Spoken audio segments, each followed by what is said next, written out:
we guide you through how to set up a Slack channel. So the first thing you need to do is to open your Slack workspace either on desktop or browser. Then look at the left sidebar and click the plus icon next to channels. Select create a channel, then enter a clear channel name based on its process or purpose like marketing updates or project alpha, keeping it simple and easy to search. Next, add a short description so your team knows what the channel is for. Then, choose whether you want the channel to be public so everyone in the workspace can join or private if it's only for selected members.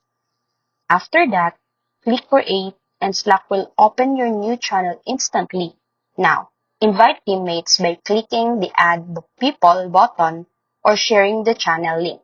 You can also customize settings like notifications, pinned messages, and integrations with look like Google Drive or Trello to keep everything organized in one place. And finally, post a welcome message outlining the channel purpose and basic rules so everyone stays aligned from day one.